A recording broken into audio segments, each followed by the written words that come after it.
Well, good evening, friends. How you doing?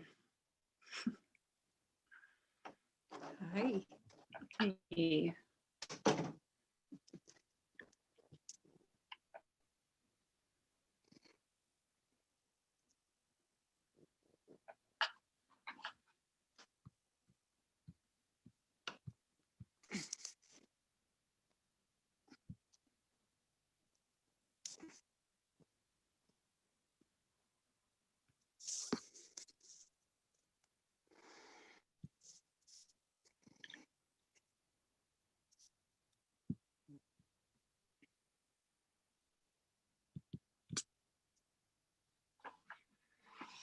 Okay, just a couple technical things there before I begin, but glad to be here with you tonight.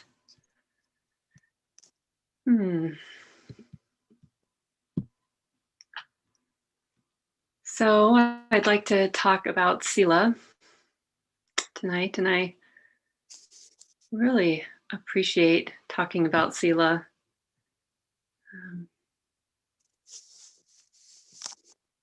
Seems like maybe doesn't get as much press as some of the other teachings, and it feels, I think the Buddha's intention, I can really feel that in my own life and heart that Sila practice is a cornerstone or foundation.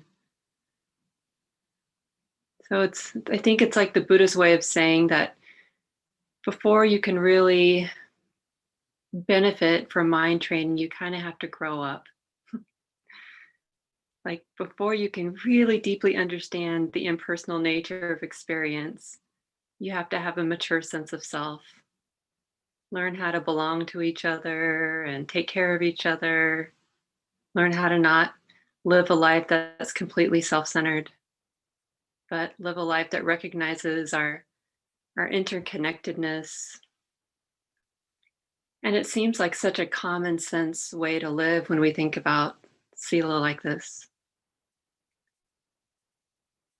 And there are many ways to describe this part of the path, this training on Sila, but I really like uh, the definition moral restraint, because it's like having it points to how it is really our responsibility to hold back, to not act out.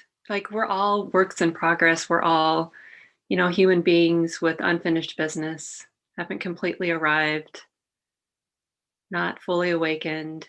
And so what goes along with that is that we're going to, have some missteps. We're going to be an expression of some wisdom and some love and some greed, some aversion, some delusion some of the time.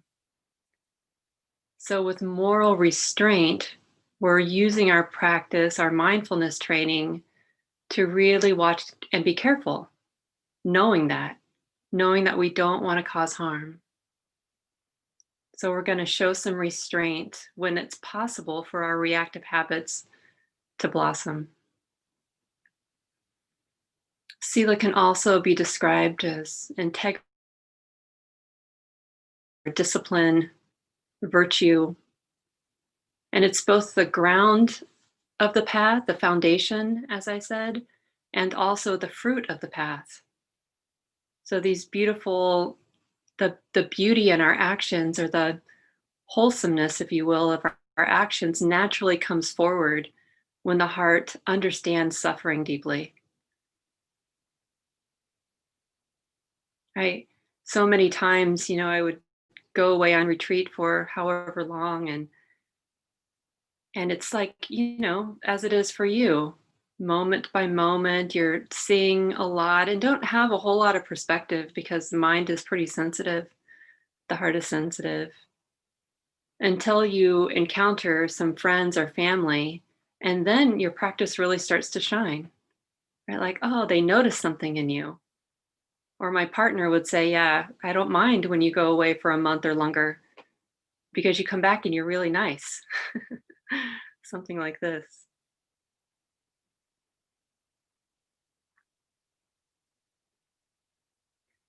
And when the heart is connected to this feeling of care that precipitates our investment in non-harming, then there's not a lot of room for greed or hatred or confusion to show up.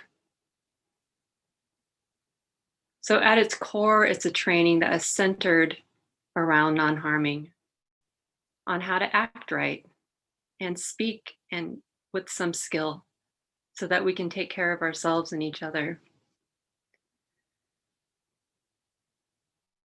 And Sila also shows up, as Mark and Wen have both talked about so far this retreat, as one of the three bases of meritorious action.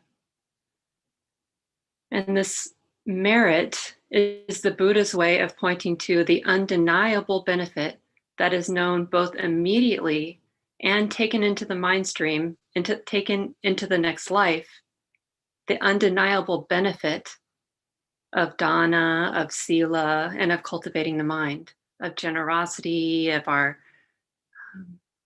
actions, our speech and our actions around non-harming, like the goodness that we act out of through our body, that there's an undeniable benefit, there's a merit that can be pointed to.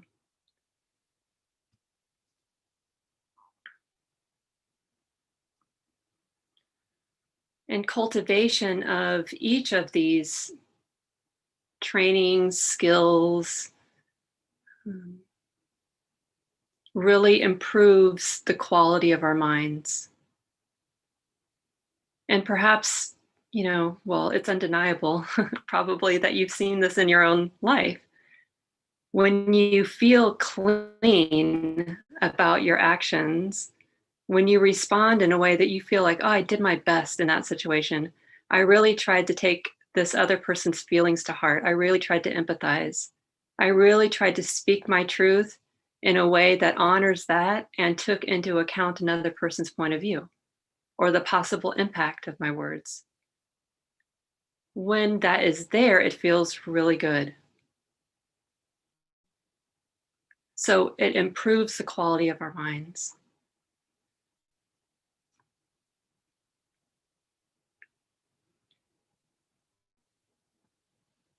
And that can be felt right here in the present moment.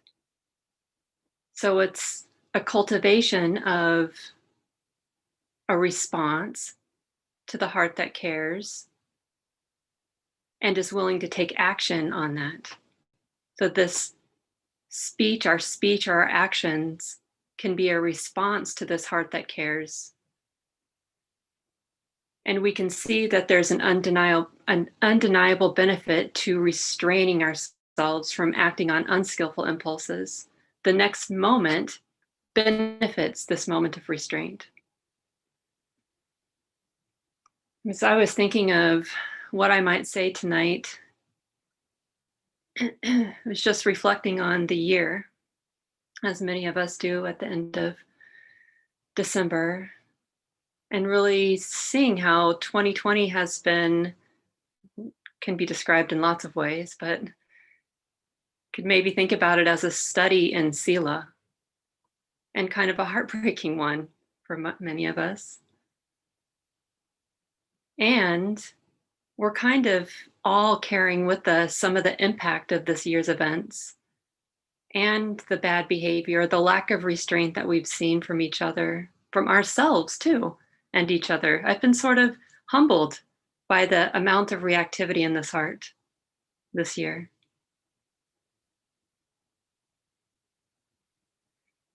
And you've all shared in small groups that your bodies, your hearts are still lingering in the residue of some of that impact.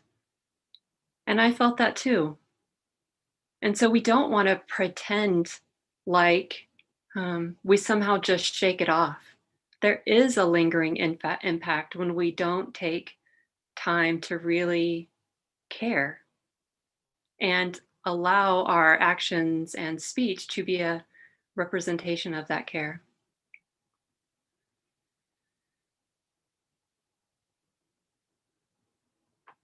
I mean, I was sort of flipping through many of the events that have been particularly impactful for me, both personally, because there have been plenty of those, and in the world, from the massive police killings of Black people um, to so much of the bad behavior we saw in our politicians and power grabbing and misuse of power on so many levels. And just feeling the, juxtaposition of this retreat and how that care is really manifesting here in the container that we establish, even in our own homes, to practice together. The chat has been lively, the questions have been so rich, the engagement in small groups has been so beautiful. And what would it be like if more of us sort of took up the training of the precepts? It would really radically change the world, wouldn't it? If we all committed to non-harming in 5 simple ways. And these precepts are really like putting on training wheels. They're kind of obvious things, but have a lot of nuance to them. So if we all, and they're really meant to be trainings, meant to be inquiries rather than rules. And so if we took up the trainings and renewed our interest in training to take care of ourselves and each other, to be careful, to show some moral restraint out of a deep understanding of the strength of the defilements, of the strength of greed and hatred and ill will, delusion in the mind stream that can manifest in any moment when we're weak. If we had some humility around that, like, and actually took it to the streets in all of our activities and our work and with our friends, even if we did it half-heartedly, it would make a big difference, wouldn't it? I mean, it certainly makes a difference in my relationships when when I care enough to watch my mind and watch it, especially in moments of agitation. And that feeling when I'm like, oh, don't say that, sweetie. Even though that went through the mind, some thought or story about blaming or judging or putting someone in their place, but catching it and restraining right there so that it doesn't come forward in the conversation. Afterwards, there's really no regret often from doing that. That restraint feels good, like, oh, that's practice at work. That's really growing up, sweetie. That's really acting like an adult.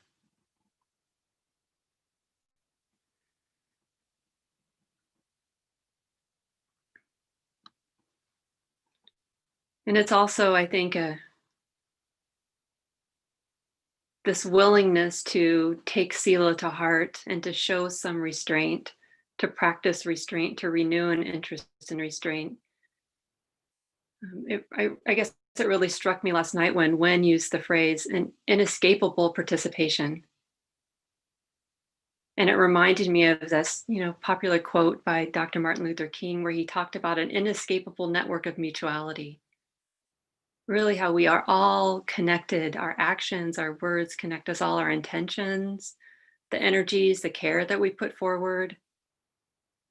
Like every time I go to the grocery store, I have this, remember that, oh, I'm connected with all of these people now, just in the air we're breathing. It's so profound what the pandemic has done to heighten that awareness in me. We are inescapably participating, no matter if we have care around restraint or not. So it is worthwhile to actually put some care into how, so that we can leave a legacy behind that is beneficial to others and ourselves. And if we study history, we know that human beings acting out impulses and causing tremendous damage is not a uniquely American phenomenon. There's examples of this culturally throughout time.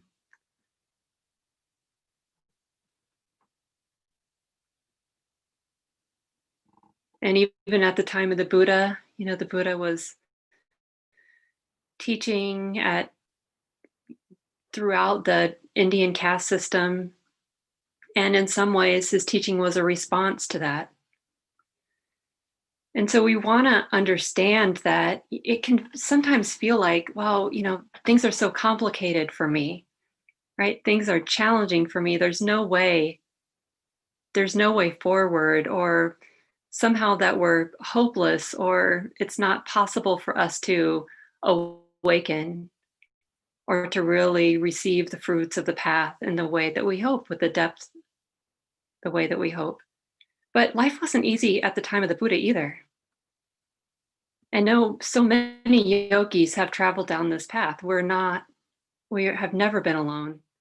And we have great guides from our teachers from the time of the Buddha on down that help us and show us right in the middle of their humanity. One of the beautiful things about Sangha is that we get to show up and practice, put on our best face and practice our fragile but important habits of sila together. And it's really useful that we acknowledge the places where we are still struggling so that we can feel our humanity in each other too. Like, oh, yeah, it's possible for me because it's possible for you. Even when we lose faith in ourselves, we sometimes don't lose faith in each other. Perhaps you could look around the room and you go like, oh, yeah, that yogi seems to be really practicing with some sincerity. And you might even look up to them the way that we might look up to our teachers. And yet that yogi is just like you, right? Has unskillful habits, expresses them sometimes, makes mistakes, just like you, because we're all works in progress. And sometimes I catch myself in this assumption that the Buddha had a lot of privilege and somehow things just fell into place for him once he left the palace. So he left these wonderful conditions and then set off on his own. And, you know, from one thing led to another. And there he found himself under the Bodhi tree, and things were hard at times, but he got it together and, was awakened. But I don't think it was really that ideal. The more I read and study and kind of reflect on, well, the Buddha was a human being too. So I'd like us to imagine this. The Buddha to be leaves his palace, leaves behind his wife and young child, the father who is expecting him to be the heir, the aunt who raised him after his mother died, and shortly after childbirth. So can you imagine the psychological moments that were unearthed on the Buddha's journey, or on the Buddha to be, his journey to be the Buddha? Like all those moments, moment after moment, of feeling into the pain of trauma. And not just for the Buddha, his son, Rahula, who was awakened in his 20s, I believe, and Mahapajapati, when mentioned last night, the aunt of the Buddha, who was also ordained and a fully awakened being.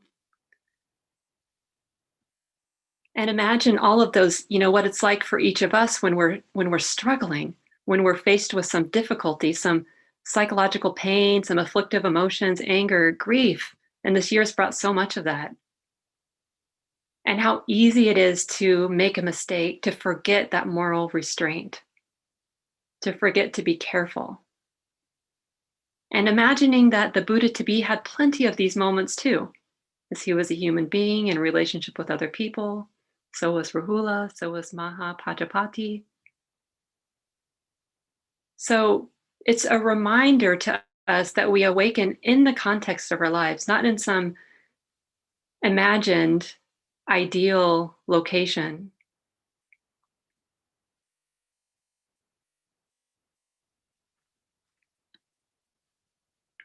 And not harming, I think this Sila and Dana for sure really point me in the direction of the relational field, and how non-harming, this practice of non-harming includes how we are with ourselves and each other.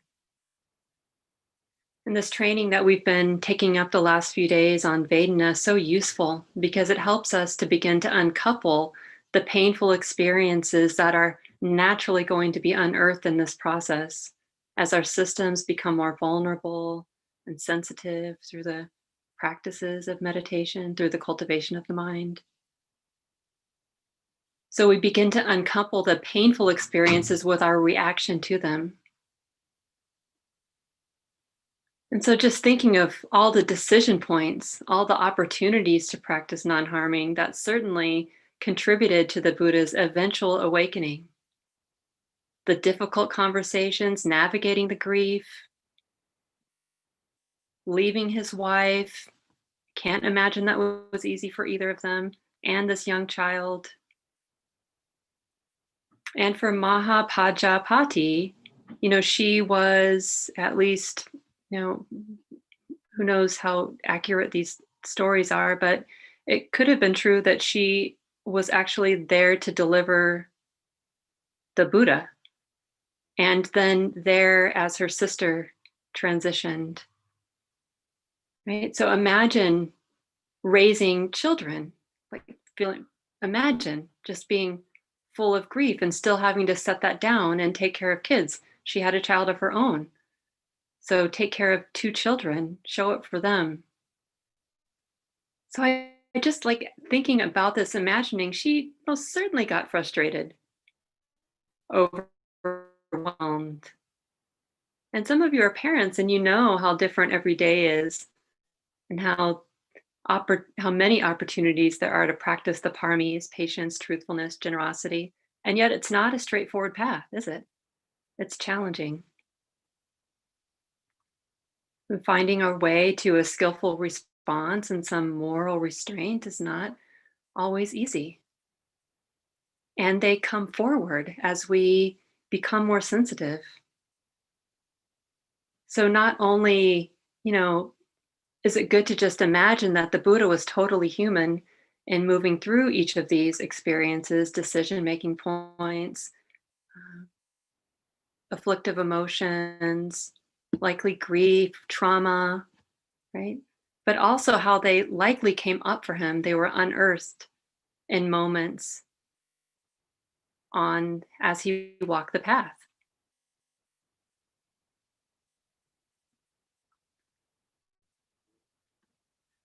It can be so humbling to sit down and, many of us come to this retreat thinking that we're going to find some tranquility and non-distracted mind, and yet all our dramas come to the surface. And here we are like, well, this isn't what I had in mind. And not only that, but we, our unskillful impulses come to the surface and like, oh, I don't want to see that about myself. It can be easy to feel ashamed of these imperfections, but we may not even need to call them that, just call them human, our human tendencies. But our practice is supposed to reveal this. This is the purification process. It happens by grappling with and learning that restraint in a moment, right? And when our practice matures to the point where we can catch ourselves, it's really a beautiful thing and something that we should feel good about. It's such noble work looking at suffering and noticing the causes of suffering and the mechanisms of clinging. And these patterns are so elusive, they just catch us like off guard a lot of the time. I love this quote, a statement from the Buddha. There are some cases in which a person overcome with pain, their mind exhausted, grieves, mourns, laments, beats their breast, and becomes bewildered. Or one overcome with pain, their mind exhausted, comes to search outside. Who knows a way or two to stop this pain? I tell you, monks, that stress results either in bewilderment or in search. It's not like you learn a way to avoid stress. It's like when you find stress, you keep looking for freedom. What is this? What does this mean? This work. And it's actually how we discover this capacity for compassion. Compassion needs suffering, right? We learn the extent, the far reaching extent of love. And so we can perhaps change the way that we view practice from this short term expectation that we get somewhere, even reach a state of tranquility or something like that, but more appreciating the search and imagining the long haul, right? The long race. What if this, sometimes I'll just um, really kind of set my mind in the direction of this purification process taking lifetimes, and really understanding that each moment and how we live still determines, is still, a determining factor on the path. Each moment really matters. And if this purification process happens in a long time from now, then the fruit of the path is still the fruit of the path, and I can still feel that in real time. I still get the benefit, the merit still manifests right here and now. That good feeling from showing restraint is still available to feel right here. The residue in the heart from being generous is still right here. This still is a benefit. So if we take this long view, we might be satisfied to sift through even old trauma, for example, for as long as it takes, because we see this as a necessary part of the path, not something we can avoid. And this teaching on Sila for me is a beautiful reminder of how we use our body and speak to our families, and how we engage in the work for service or activism, and that's critically important. And it's here that we find peace of mind, the lack of regret, the clean feeling to keep going on in this path. So Sila is not only is also the training that reminds us of how beneficial it is to cultivate and be careful, to cultivate skillful habits and be careful with each other. Because not being skillful also leaves a legacy, right?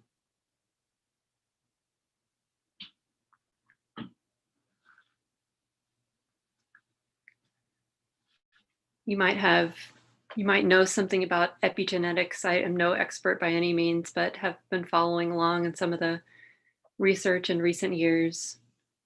And in a nutshell, what we have learned, or what scientists have learned, is that trauma can be passed down generation to generation in the body. And so perhaps it can be a useful idea to think that we're doing this healing work, this hard work, this noble work for in this lifetime on behalf of many generations of people. And the quality of our presence in this moment seeds the potential healing in the next moment. And cumulative moments of skillfulness, if you will, contribute to the gradual process of awakening.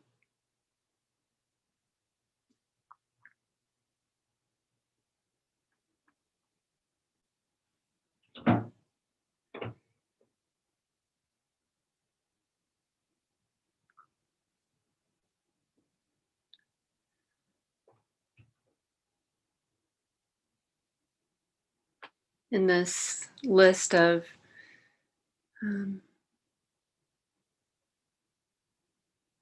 that we've been the three pillars of meritorious action here that Wynn and Mark and I have been going through. This idea of merit, I've briefly mentioned before, is an important one. I could be wrong, but it seems like it's not talked about or discussed as much, but is an important It's an important element to consider.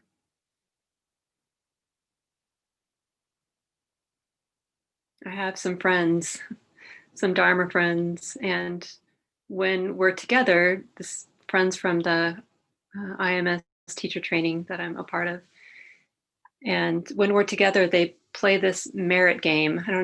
That's just my made up title for it.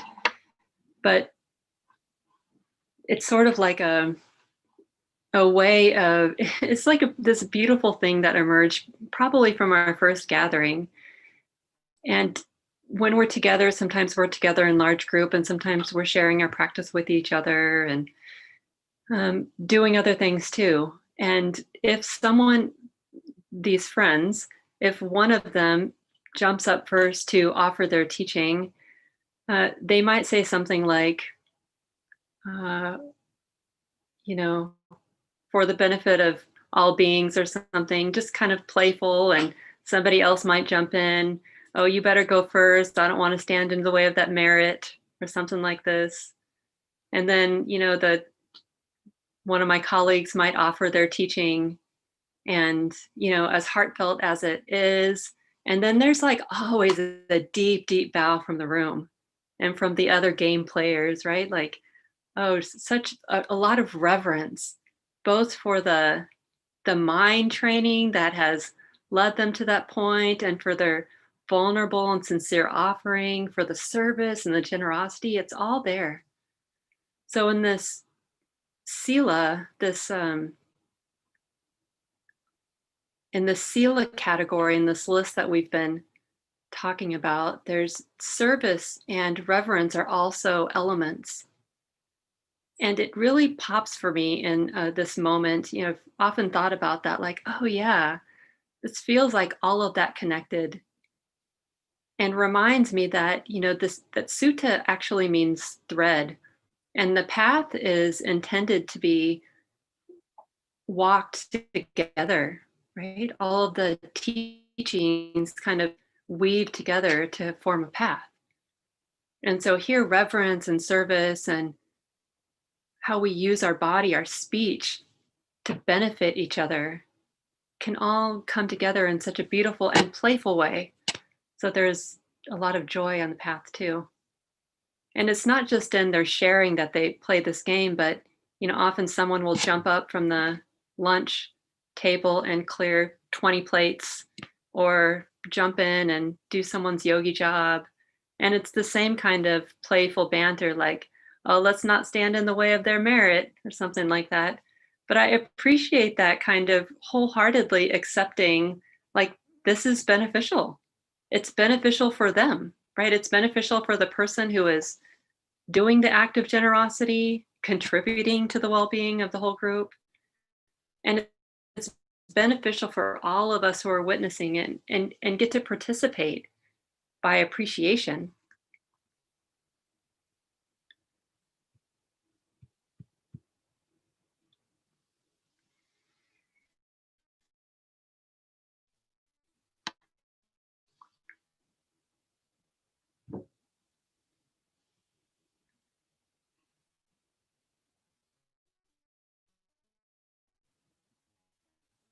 So at about a year after the Buddha's awakening, his father wanted him to come back to the palace. And so he did. And at the time, Rahula, his son, was 7 years old, about 7 years old. And so he goes to the palace, and Rahula's mom, Yasodhara, tells Rahula to go down and see the Buddha. And then she asks him, do you know who that is? And he says something like, yes, mom, it's the Buddha. And she says, that's your father. And then go get your inheritance. And I don't know why that story just is really moving to me. It's like this pointing this child in the direction of connection. Like, this is your father, you're related to this person, and the inheritance that you could get is so much bigger than what you could potentially receive here. And so the Buddha takes Rahula at 7 years old and ordains him and raises him at that time.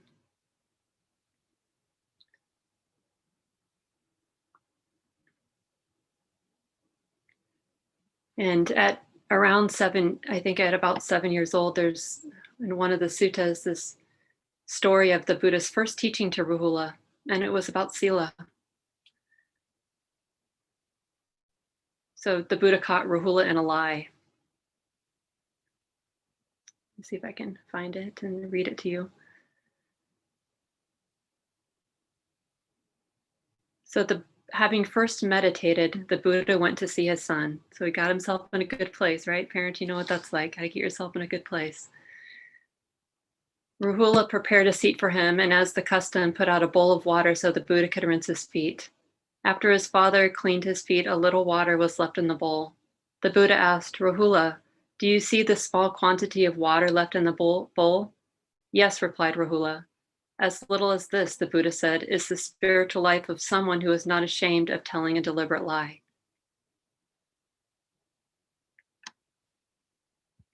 And then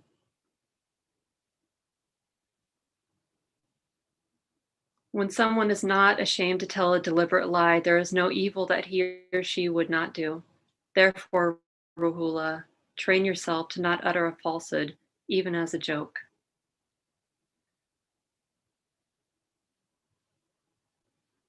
And we might think that like a 7-year-old, like that's a training that a 7-year-old could understand, right? The training on how to tell the truth. And even younger children could understand. But we might also think about it as the foundational training all humans need. And because it's so slippery to fall into habitual patterns of responding unskillfully, that we need to start early so that we can continue to cultivate this more skillful habits throughout our entire lifetime. And an interesting aspect of this is that the Buddha goes on. He says, whenever engaging, and this is kind of paraphrased, whenever engaging in a physical, verbal, or mental activity, you should reflect, will this activity bring harm to myself or to others? If on reflecting you realize it will bring harm, then such activity is unfit for you to do. If you realize that it will bring benefit to you or to others, then it is something fit for you to do. So the Buddha didn't say this is, he really talked in the benefit of reflecting to understand both the benefit of action and the harm caused in action, not necessarily in absolutes here. So really pointing to this ongoing beneficial process of reflecting and renewing our interest or inquiry into our ethical trainings.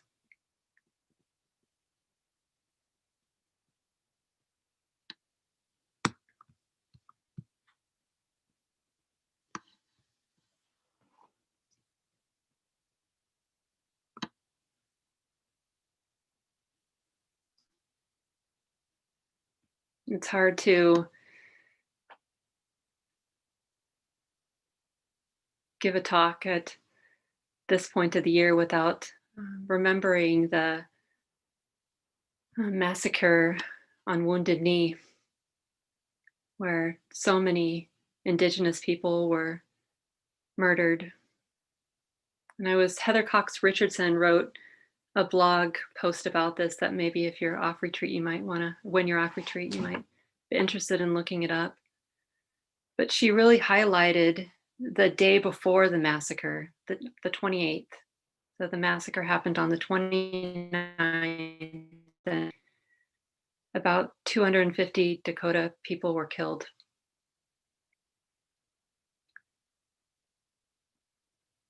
And on the 28th, there was all of this lead up to that event and moments of discernment and decision and moments, opportunity after opportunity to practice cultivating restraint. And yet the stakes were so high, right? And the tension so high that a single moment, it doesn't seem like a realistic view to consider a single moment as a standalone event. But to remember that all of the moments in our training, all of the moments in our life are preparing us for the next one. Every moment where we cultivate restraint, every moment where we cultivate skillful speech, every moment that we cultivate non-harming with our actions, it really benefits us when the stakes are high, when the tensions are high. It's hard to begin our training in the middle of a crisis. And perhaps for you, as it has been for me, this pandemic has really shined the light on how complacent I have become with, uh,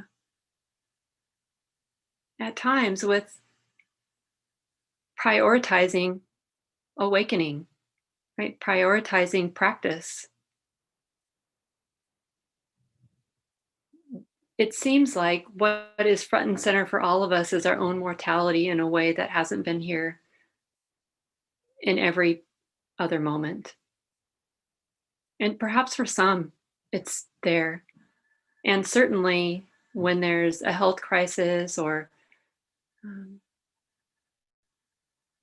if you are walking around in a brown body, you certainly understand vulnerability differently than a lot of people.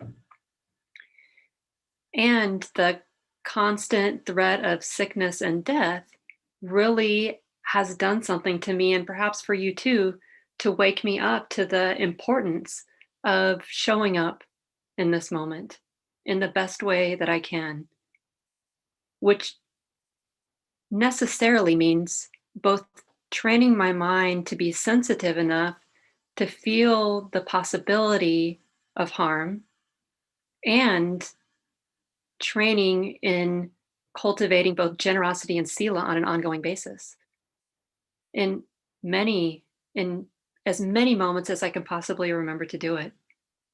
When I wash my dog, the floor around my dog's food bowl so that I don't kill the ants, for example. And when I take a moment like today, my sweet little dog, who you've probably heard a lot about, um, if you've ever come to a Wednesday night, has some previous trauma, no doubt, and has developed a hypersensitivity to sound and is really unnerved by the squeak of my father-in-law's slippers.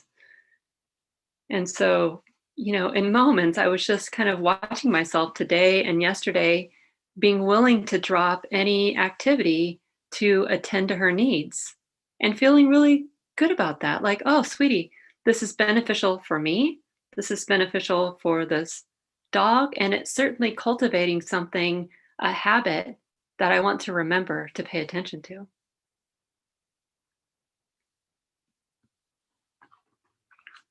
So I'd like to end with a poem from this great new latest collection of the poems of the elder nuns that Terry collected in the Therigatha. This is called The First Free Women.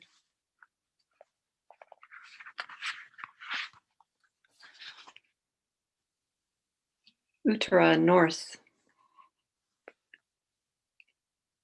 Life had always been hot, sweaty work. First I learned to control my hands, then my mouth, then my mind. As things slowed, I sank down, down, down, to the bottom of the heart sea.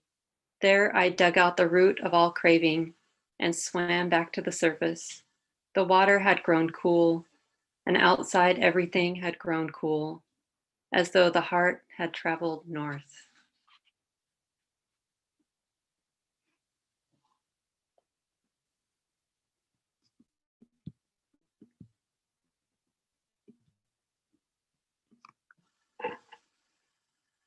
Thanks for listening, everyone.